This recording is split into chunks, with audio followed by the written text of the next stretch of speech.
Good evening. My name is Matthew Cheeseman, Superintendent with Beaufort County Schools, and very excited to have you here this evening for our first family forum. And to my left, joining me is Miss Ashley Pageant, who is our Director of Family and Community Engagement. Ashley, you want to say hello? Hello. I'm so excited to be here, and we're going to do a few more of these this year. We'll have places where you can ask questions and make suggestions for future forums. Fantastic. And also in the room with us, although you may not see them on camera, is our Chief Academic Officer, Miss Andrea Lilly, also our Assistant Superintendent, Mr. Mark Doan, and also our Director of Exceptional Children, Miss Kimberly Gibbs. And thank you all for being here tonight. So they're going to help us answer any of the questions that come in. Very excited to have this opportunity for all of us to be together tonight. We're very excited about the upcoming school year. Just wanted to give a general overall viewpoint for what school may look like, sound like, and feel like this year, recognizing that we're coming through the COVID pandemic and really take a look at what questions that you might have. And I want to thank all of you for actually sending in questions in advance. So we've made some categories here that we're going to cover. You might see us look down on paper to try to answer some of those questions. But after we're done, we're really going to turn to the questions that you're putting into the chat box. So please feel free to do so. And some of those we may know the answer to, and some we may not. And we'll get back to those when we can and try to get that information to you back through your schools. But with that, on behalf of the Beaufort County Board of Education, again, I welcome you to the 2021-2020 school year. Very excited. This year, we're excited to say that our students will be back 5 days a week. And specifically, there are no more virtual days, meaning last year, those virtual Wednesdays are now no longer. We anticipate our students coming every day during the week, Monday through Friday, normal operating hours. And so we're very excited to have our students in attendance. We expect them to be in attendance. We welcome them to be in attendance. And we also welcome you as families bringing our students and also those transported on buses to come on time, maintain through the entire day, and then leave on time also. But we're very, very excited to have our students back. With that, a few things to highlight this year. Specifically, we do have some new administrators in our building. So we want to congratulate Miss Patricia Horton, who is the principal at Snowden Elementary School.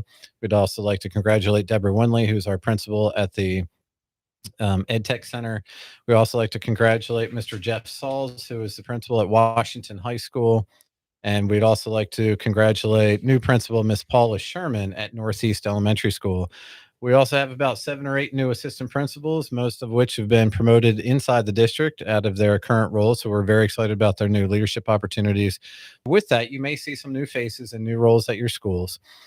Along those lines, based off of ESSER funding that has come down due to the COVID pandemic, we have really looked at how do we strategize to help our students moving forward, specifically around some of the academic, social, emotional needs that they have, recognizing the pandemic may, in fact, have prohibited their growth and or has really put them in a position where they feel a little bit uncertain about their academics. We want them to gain confidence. So, in short, you also may see new professionals on our campuses, additional MTSS coordinators, additional counselors, reading interventionists, math interventionists, um, graduation coaches, attendance coordinators.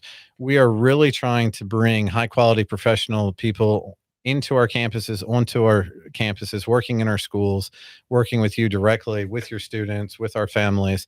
So lots of new faces, but also you're going to see those veterans too. You're going to see the people who've been committed to Beaufort County schools for a long period of time, and they are just absolutely excited to be able to shine a light on your students. Can't wait to high five them and hug them. But right after they do that, definitely they're going to hand sanitize. So when we talk about what happens at our schools this year, please know, first and foremost, safety is a priority to us. We do recognize that there is opposing opinion about what should happen on campus and what should not happen on campus related to COVID-19. But let me give you an overview as to where we are right now. So our Board of Education, including myself and our teammates, we work very closely with Jim Madsen and the Beaufort County Health Department. Can't say enough about Jim and his team, including Cindy Edwards, our lead nurse. Provide us incredible details, incredible knowledge, background information, suggestion, any and all of that that is absolutely pertinent to the decisions that our board and we as employees make on behalf of the board. Along with that, we're following our CDC guidelines and our DHHS guidelines, but most importantly, really paying attention to the North Carolina toolkit. Now, considering, think all the way back to March 14th of 2020 when the governor shut us down, and how far we have advanced in over 12 months, but also how that guidance has changed since what we call last year. But that guidance last year was just about 3 or 4 months ago. So when you look at that guidance now, those words of required and recommend have been replaced with should and could. So there is a fair amount of interpretation there. And so, as you may already know, or news to you, the Board of Education did vote unanimously to go ahead and make masks optional for our students and our employees on all of our campuses. Whereas at Beaufort Community College or Early College High School, we'll follow their protocol specifically around mask wearing. But in terms of the rest of our campuses, all 12, including 13 schools, specifically, masks are optional. What does that mean for transportation? It means that masks are optional. So on a bus, in a classroom, in the cafeteria, outside, it's all optional. But specifically, we want to make sure that our students feel safe, and we want to make sure that you, as parents, understand that yes, we're going to do the best we can. If you wish for your student to wear a mask, it's going to be essential that you work closely with your teachers and your principals and your counselors. So your teachers do know that, in fact, you want your child to wear a mask, and we're going to do the best we can to make sure that they maintain that mask. The other part of that, too, is specifically around mask wearing. We recognize that some parents have a little bit of a fear around other children specifically weighing their own opinions and judgments, maybe mask wearers versus those who are wearing masks. And we recognize that sometimes jokes and humor may not be appropriate. We're going to do everything we can to make sure that our students who are choosing to wear a mask, there's no bullying whatsoever. We're going to make sure that all of our staff is paying very close attention. We're going to continue to encourage that dialogue between our teachers and TAs with all of our parents and our students and our counselors. In short, anytime you feel as though that your student is not being treated accordingly because of his or her decision, or in fact, your decision as a parent or community member to ensure that a child that you're responsible for has to wear a mask, we want to make sure that your child feels safe, comfortable, and welcomed inside of our schools. So, with regard to that, anytime you feel as though there's an interaction that may not have been in the best positive moment, we need to let our schools know and let our teachers know so they can address those behaviors. But in short, the Board of Education 2 weeks ago did in fact vote to make masks optional across the board. Now, what that absolutely means is that we are still using mitigation processes. We still are going to hand sanitize. We're still going to do deep cleaning of school buses. We're still going to do cleanings inside of our building. You're going to see custodians present and out and about, cleaning all spaces as possible. We have a stockpile of supplies to make sure that, in fact, our schools can be cleaned on a regular basis, on a daily basis, hourly basis, to respond back to our teachers and our educators in the classrooms of need, to actually hit hot spots that need to be cleaned. So we're very excited that we do have protocols in place. But simply with that, we want to make sure that you and your students feel safe coming into our buildings. But remember, last year, just a few months ago, the requirement for temperature checks was dropped. CDC no longer requires that. So your car rider line this year, as you come on up to our buildings in 2 weeks, no temperature checks. So considering, think about your time management. But the other part of that too is getting onto the bus, no temperature checks. So those students who actually hop onto the bus or come into a school, they forgot their mask, they wish to wear a mask. We're going to make sure we have disposable masks on our buses, on our sites, in fact, to make sure that those individuals, whether they're students or adults, are in fact prepared specifically to have masks on their face. We'll provide them to them if they need them. The other piece to that really is what happens inside of a school. I think it's really important that everyone knows we do still have isolation spaces. So if a child is not feeling well, believes that he or she is not doing well, or they're identified as not feeling well, in fact, they'll be able to move to an isolation space. You will be able to be called. The faculty and staff, the nurse, the counselor, whoever it might be, will call a parent to let them know the child's not feeling well. And then we will follow all protocols as outlined through our toolkit in that regard. So, in short, please be mindful, children are going back to classes in a way that you recall prior to COVID. So don't forget 6 foot spacing, no longer required. 3 foot spacing is recommended. There may be options where, or opportunities where children are well spread in a classroom. However, there might be circumstances where there are more kids in a room than not. And so they might be closer together. And so, in that, we're still going to have them hand sanitize coming in, hand sanitize going out, really try to make sure that we're working independently. But when it boils down to, we're going to try to support the teacher and his or her needs of the design of that classroom to make sure that our kids are safe and working effectively. So, when you talk about the normalcy of school and you talk about what classrooms look like, well, last year they ate in the classroom. Last year they had some grab and go meals. This year they're going back to the cafeterias. After working with principals today, they're very excited to say that school nutrition teams are ready. And thank you to Director Joanne Curvin and her team. But we're ready for our kids to come back. We're ready to utilize our cafeteria space. We're ready to spread kids out where possible. But also know that that 6 foot requirement is no longer. 3 feet is recommended. So we'll space them out to the best of our ability, but you may find circumstances where students are side by side in the cafeteria eating.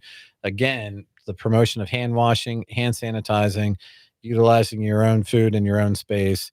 We're really going to try to make sure that students have greater social interaction this year because let's face it, they missed each other. And let's face it, I think I, as a parent, maybe you as a parent, missed their interactions with other kids. And we saw some of the negative effects and we felt for our kids at home who just didn't have the opportunity to be together, let alone learning their subjects, but just having that essential growth interaction with each other. So we're going to try to put kids back together in a way that's safe, but also conducive for their learning. So you'll see them go outside this year for PE. You may see them go outside for some masks breaks if, in fact, students are wearing masks in the class.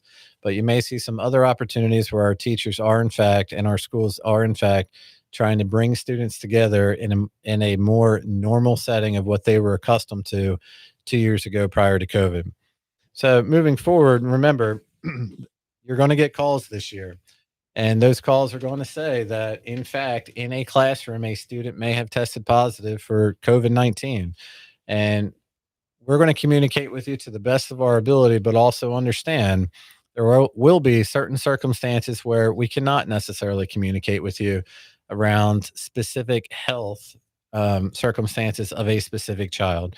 So if you have a student in a classroom and there's been an actual positive test in the room, in a circumstance and or a close contact, if you're a parent of a child in that room, you're going to be called.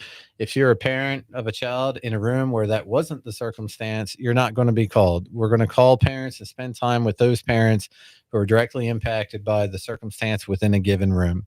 Now, if you recall last year, there were times where we literally sent home and quarantined an entire class of students. There may have been times where, because students moved from room to room, we had to quarantine an entire hallway. I believe out at Northeast, we may have even were required to actually quarantine an entire grade level. And so this year, we're really just trying to be thoughtful about how we work through the NC toolkit, also the recommendations. We're going to work closely with our health director, as I said, but recognize that we believe that we will have some positive cases. We do believe there may be quarantines, and so that in of itself is going to create some additional hurdles. Now, this year, those hurdles may include what happens when the child goes home because of COVID. And over the past year, I mean, let's again a round of applause to all of our teachers for trying to teach in a synchronous learning environment for an entire school year. I mean, who can't just hug those teachers right now and thank them for trying to do the best that they could with students in the class and students at home, sometimes all the students at home and the teacher in the class, and sometimes all the students in the class and the teacher at home. It was a whirlwind, but man, for sure, we love our teachers, love our TAs for everything that they tried to do. Well, this year it might look a little different where we do not have a standard virtual option. So specifically, it was not mandated by the governor. It's not mandated by law. And in fact, we're not doing a virtual option. We're very excited about our students coming to school face to face to learn. We believe, the Board of Education and myself believe, that the highest quality education we can provide is going to be face to face. So in consideration to that, If by chance your student tests positive, or if by chance your student is quarantined by a close contact, and remember, a positive is a 10-day quarantine and a close contact is a 14-day as of right now, and we're following the guidance on that. But specifically, if by chance your child is sent home for a COVID reason, it's really going to be at the discretion of the teacher of how they want to maintain the education of our student.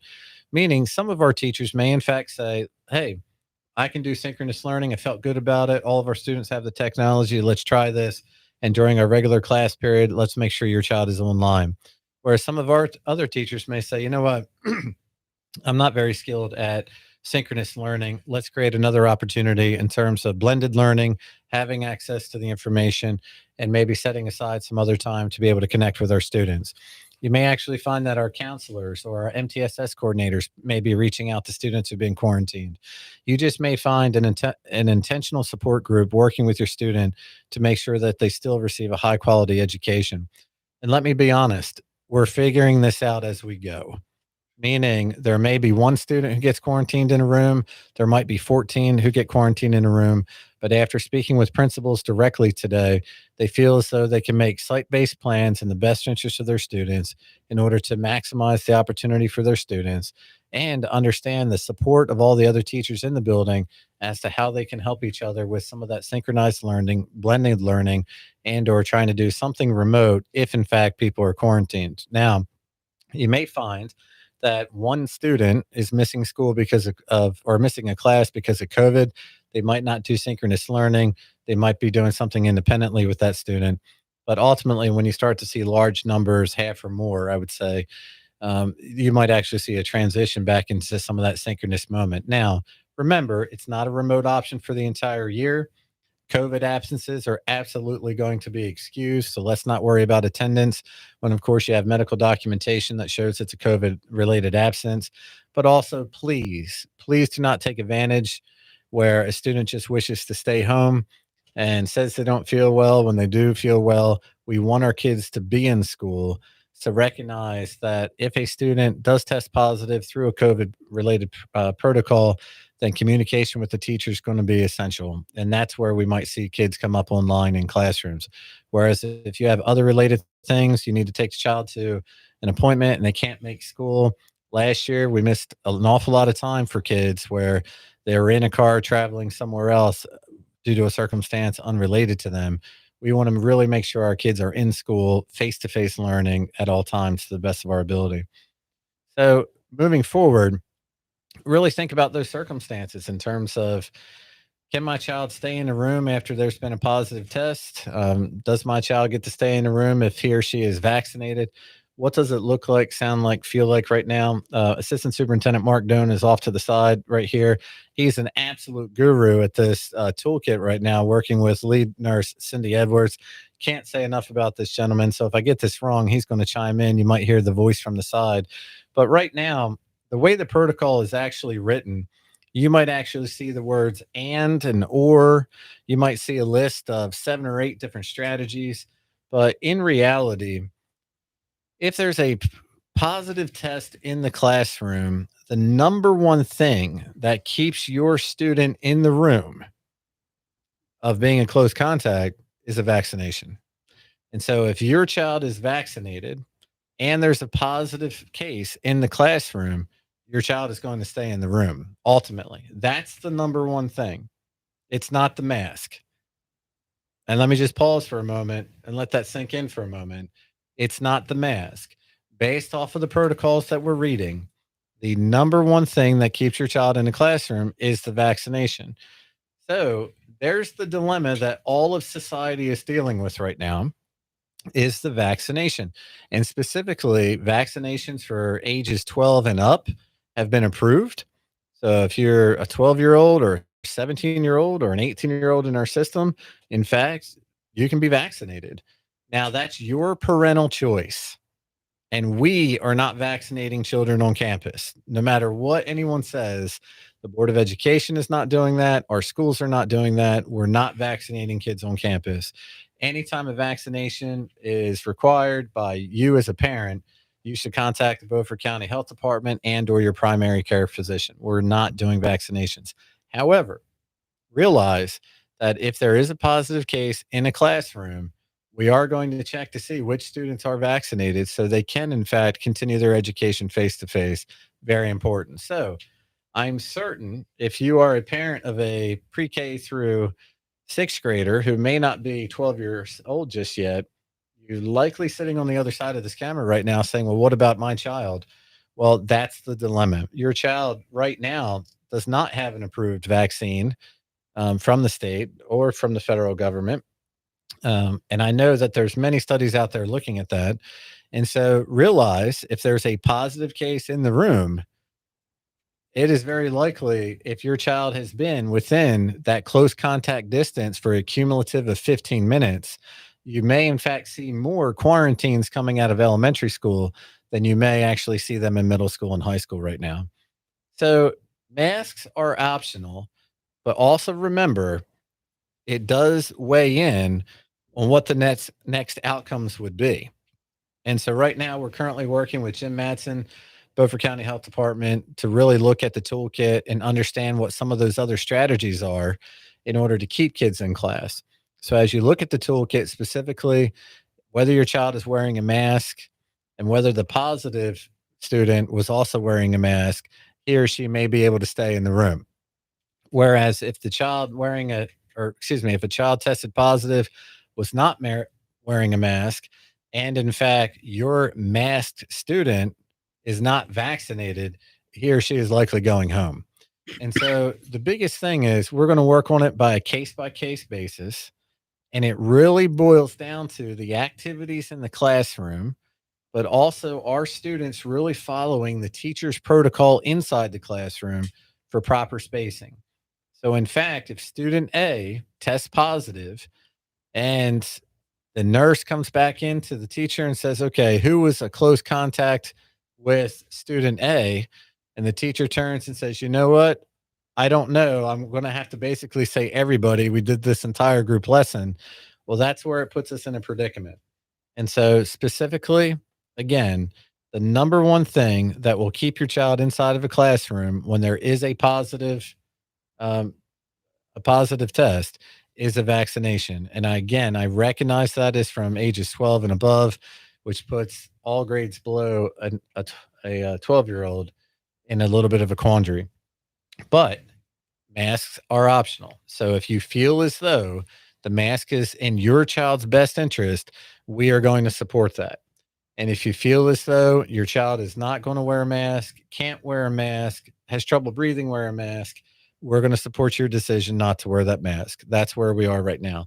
And for your knowledge, Beaufort County Schools is one of many districts in the state of North Carolina whose boards of education went ahead and voted for optional masks.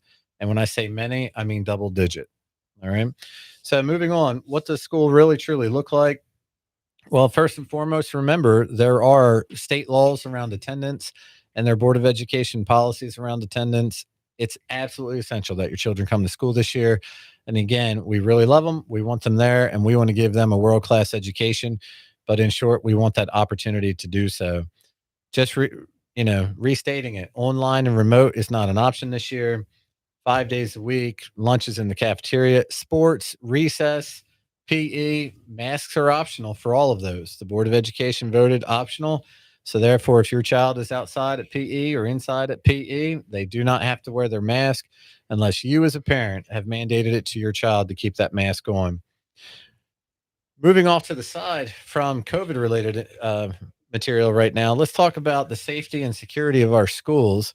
As you may recall, the Beaufort County Commissioners opted to go ahead and fund the school board to specifically make sure that our schools are funded at a level to have high quality police officers inside of our buildings. So we're very, very excited to say that we're in a 3-year contract with Allied Universal, and we will be fully staffed on the first day of school.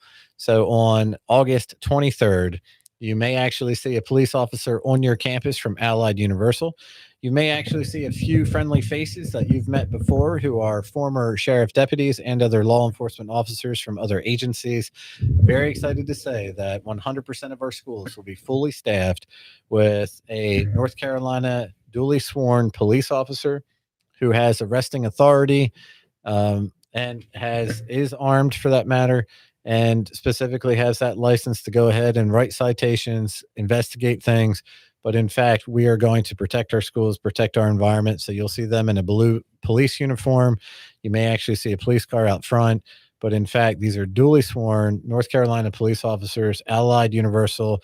Can't say enough about them. Can't say enough about our Board of Education and our county commissioners to committing to the safety and security of our employees and our students and you, the community on our campus.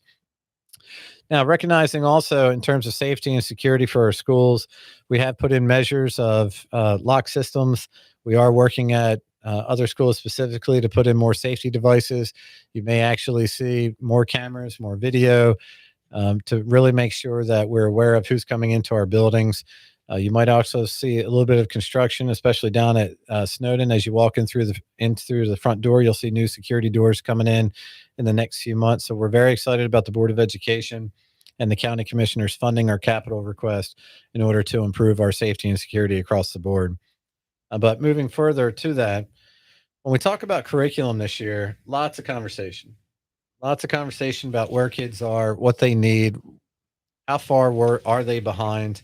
But let's really understand and make sure that we're going to give everything we can possibly give, all of our teachers, all of our counselors, our TAs, I mean, custodians, school bus drivers, whoever it may be, absolutely excited to be able to work with your children this year.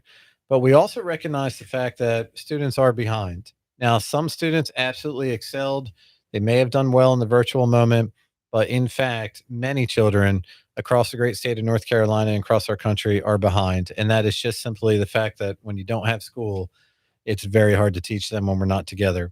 So moving through that, we're actually going to offer an after school program at all 14 of our schools this year. Very excited about it. It may start after Labor Day. At minimum, it would start after Labor Day. Each school has been allocated specific fiscal resources to establish this. You'll typically see it on a Tuesday, Wednesday, Thursday at schools. This is a program that is not a daycare. This is a program that is not childcare. This is a program to specifically work with high quality teachers. Some you may recognize, some you may not, but specifically work with our students in order to enhance that learning loss. So, as an example, if a sixth grade student taking math this year is really on a fourth grade math level and they've missed it because of COVID, well, during sixth grade math, they're going to learn sixth grade math, and we expect that teacher to help them and remediate them with fourth and fifth grade subject area skill sets. Whereas after school, in an after school program, which is completely optional, we hope that your child will come to that after school program free of charge, specifically come into that program and learn those skills and master that content in order to get back to a position where they feel and you feel as though they can be successful working in their current content area. So all 14 schools, including all high schools, middle schools, elementary, early college, high school specifically, every single one of our 14 schools will have some type of after school program. You can anticipate hearing more about that at your open houses. You can anticipate hearing more about that at the Blackboard Connect calls coming from your principals. But be mindful, at the earliest, that's going to start right after Labor Day. And we're going to work really hard through that and recognize your student won't have to sign up for an all year program. There may be a week or two where they're going to need to go. There might be 5 or 6 weeks where they need to go consistently, but we're going to provide after school snacks through our school nutrition department. So thank you to that great team. And also we're arranging transportation. So after that 75-minute after school program, really looking forward to bringing your children home or to a community stop so you can pick them up. So that way they can be on campus and work with our great teachers. Also with curriculum, and actually we're going to get to you here in a few minutes with some of the other questions, but with curriculum, recognize in advance that there have been lots of questions around what kids learn and what kids do at school. And just be mindful that the State Board of Education actually works with us specifically to set the standards of what North Carolina students are required to know. And then locally, we specifically work on the curriculum that helps with those standards. So our Board of Education does not actually create the standards. The State Board of Education actually approves the standards after high quality professionals of all different entities come together, including teachers and subject area experts. And so with that, we're really excited about the programs that we're going to offer. I know our principals are going to highlight those when you come in next week at open house and or when you get to back to school. But let's just talk openly. Social studies standards have been a hot topic in the state of North Carolina. 7-5 vote by the State Board of Education around those standards. And many, many questions have come often around critical race theory and whether Beaufort County Schools is teaching critical race theory. And in short, we are not. And so, specifically, we are not teaching critical race theory. It is not in the social studies standards. You do not see it written that way. And our teachers recognize that, all teachers for that matter, in their course of study, recognize that they should not be deviating from the state standards as brought down to us for what we should be teaching our students.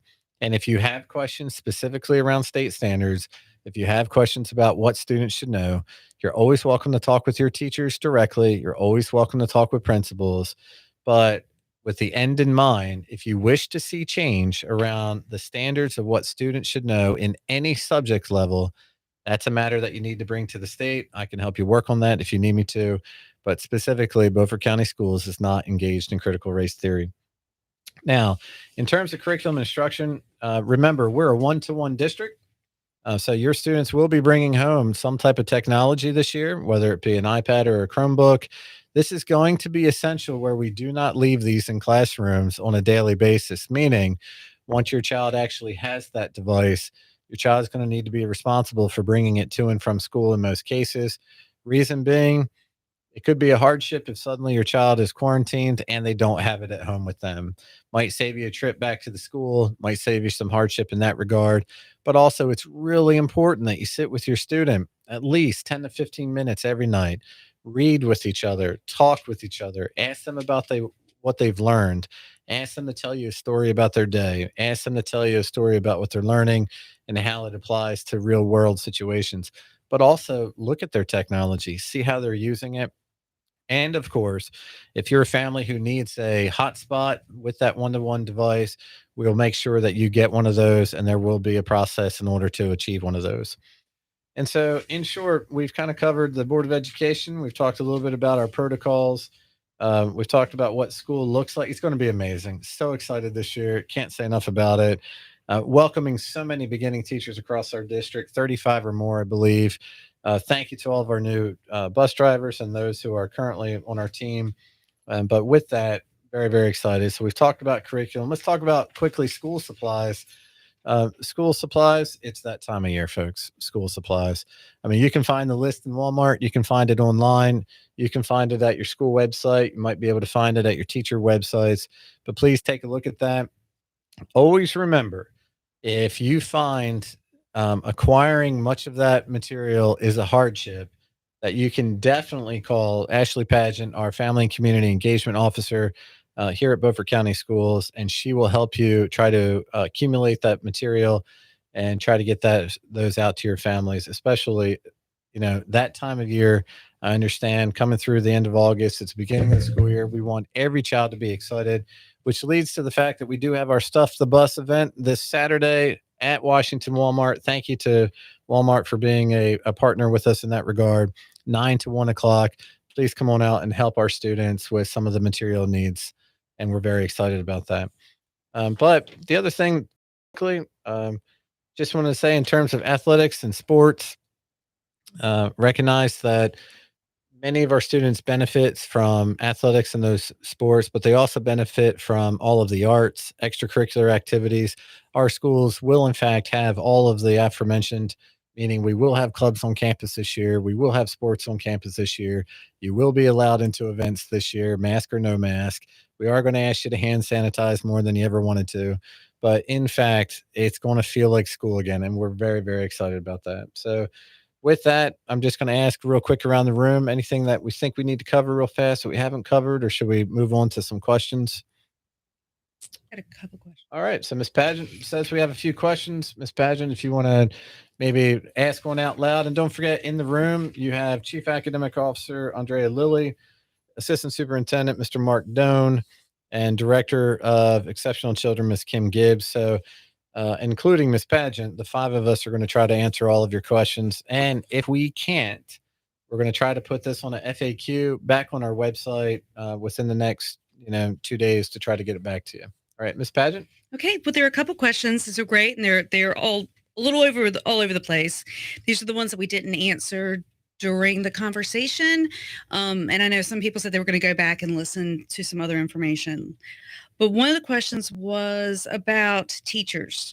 Will there be regular testing of COVID testing for teachers? Specifically, we are not testing our employees directly. They are not required by Beaufort County Board of Education to be tested. As a matter of fact, none of our employees are required. There's been no mandate to require them in order to be tested. We're going to respect them in a similar fashion to how we respect all of our students and, in fact, all of our community members. So, right now, I can say to you, we're not testing our employees at this time in Beaufort County Schools for COVID-19. And then I think there was some confusion with some parents. They were trying to figure out, how do we know when people have a positive COVID test? Yeah, specifically, if your student is in a classroom where a child has tested positive, then you are going to receive a communication from the school that specifically says that your student is in a room where a positive case has surfaced. Now, if your student, an example, is in room 104 and there's a positive case, someone will be contacting you. If your student is in room 108, you're not going to hear about 104. All right. So, just in terms of our protocol, in terms of how fast we can turn those things around, only those directly impacted will understand that type of communication and receive that communication. And that is not deviating from what we did last year. That's exactly the protocol of what we've done in the past. People are really excited about volunteering again. Oh, we need volunteers. Come on out. We love you. Oh, we love you. Tennessee State, right? Volunteers. But please, North Carolina volunteers, come on out. Absolutely follow specifically the volunteer guidelines, meaning how you sign up to be a volunteer. We want you to come in our buildings. However, you're going to have to hand sanitize like crazy. But also remember, as a volunteer, you too, optional mask use. But we're going to support you also if you wish to wear a mask. Thank you. Open house, they had some questions. I think we answered that. If the open house this year was going to be by appointment, I said it was not. But if they needed an appointment, they could call the school. But most schools have it on their website. Yes, they do. Absolutely. Rolling open house. You can come in, come out at your leisure during those times. But as Ms. Pageant has said, specifically, if you do need to make an appointment around a special circumstance or a specific circumstance, always feel free to call the school. Ask for your teacher, ask for your counselor, and if it goes to another level, ask for your administrator. Okay. A couple more questions about siblings being quarantined. Yeah. Can you be more specific? Well, they asked, so I guess two questions. So if the sibling was COVID positive, that would be one question. A second question would be if the sibling was in close proximity, it was not COVID positive, but was quarantined because of the class that they were in. We're going to turn this one to Mr. Doan. We would follow the same protocol if a student is a close contact, whether they're related to another student or not. If I'm a close contact to a positive, I'm going to be quarantined for 14 days. Certainly living in the same house, it would probably be difficult not to be quarantined. And so if one sibling tests positive, then more than likely the other sibling will have to quarantine.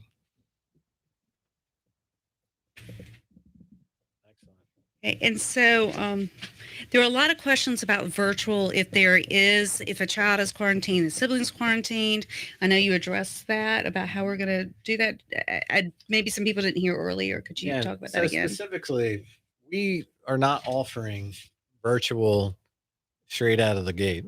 We're not offering virtual options. Our Board of Education believes that the best quality learning is face to face. Now, in terms of quarantine, the example that we may have used earlier, if there's 20, let's say, for example, there's 20 students in a classroom and one or two are quarantined for a reason beyond that classroom, the teacher is going to work very closely with the students and their family to make sure in a blended environment that students are following the work.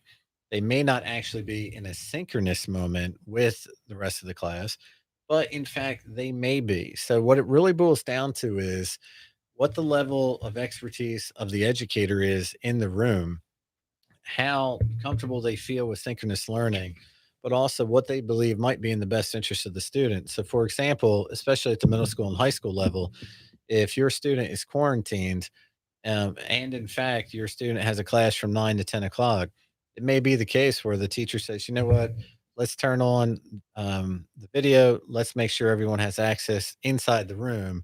He or she might not be able to answer your student's questions most immediately, but at least they'll be able to have the work online in a blended environment in some type of learning management system.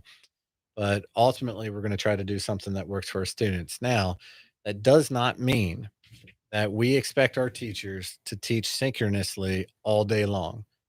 We don't want them to do that. We don't expect them to do that. That was just so incredible last year and now the year before when we were first shut down that they could even try to do that. But remember, trying to teach in a synchronous environment when you have elementary students looks a lot different than trying to teach in a synchronous environment with high school students. And who has the stamina to do that?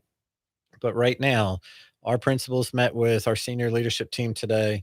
They've been asked to go back to their schools and make sure that they do have strategies in place so when students are quarantined that they're not falling behind.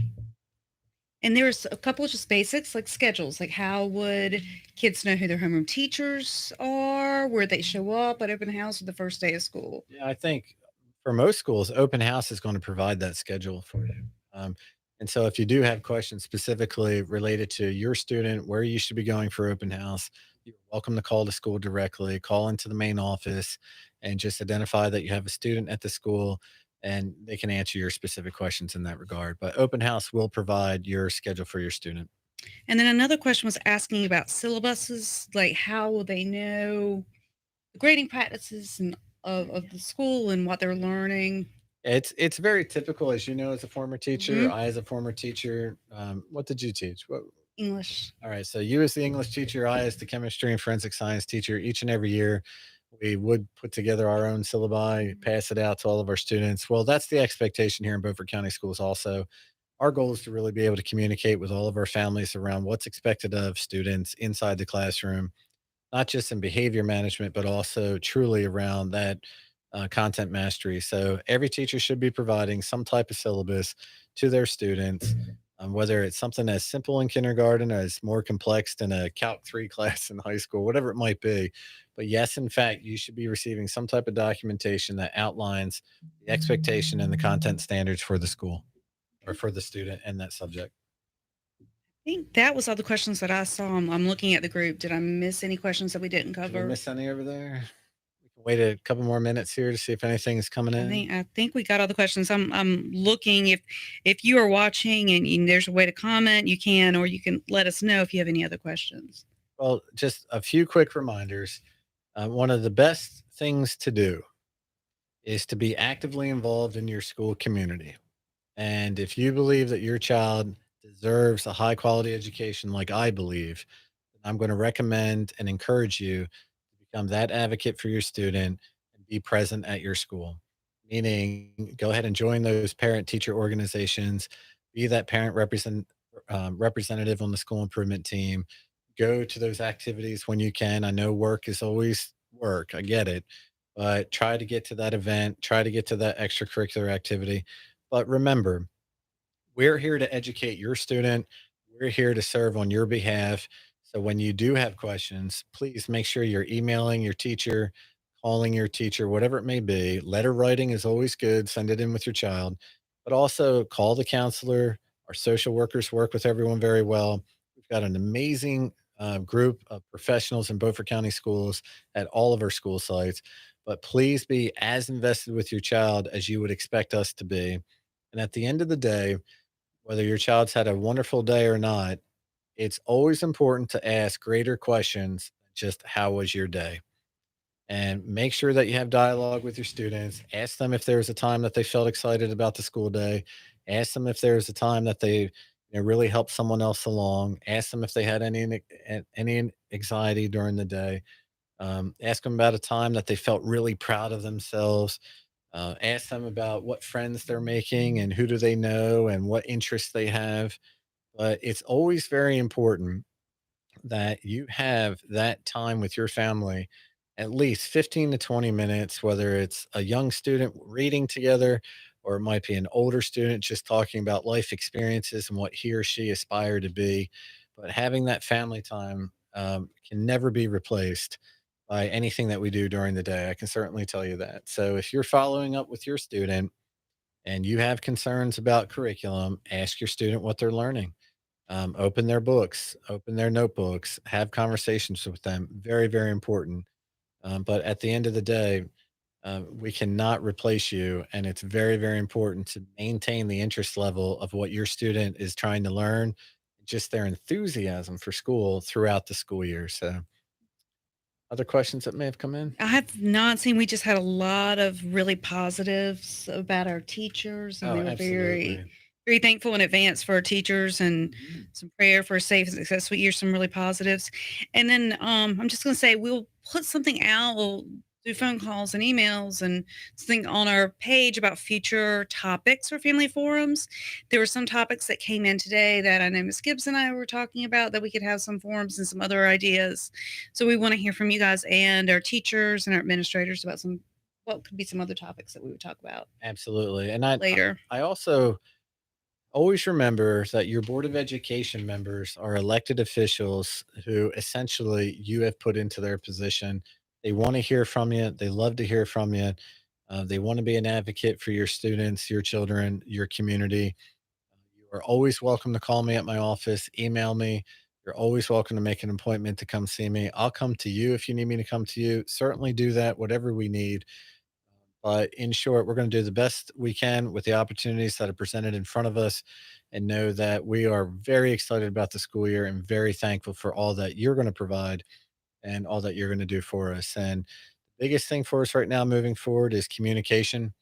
And so let's make sure that we're well aware of the great things that all of our professionals are doing with your students, but also well aware of any of those uncertainties that you have, any of those concerns long before they ever grow out of proportion. And so considering actually any other questions that have come No, we in, just, and looks like we feel good right somebody now. just asked a question, and we're going to, if you feel like your child, again, the bullying thing, we'll just Right. let's, Well, you know, look, you address that. But in terms of bullying, whether you feel they're being picked on, whether they're bullying, whether you just feel as though there's killer statements, whether you feel as though your student feels isolated in a room of 20, we really want to make sure that our children, and always remember, pre-K through grade 12, they're still children. And let's not forget that your 17-year-old is still a child, right?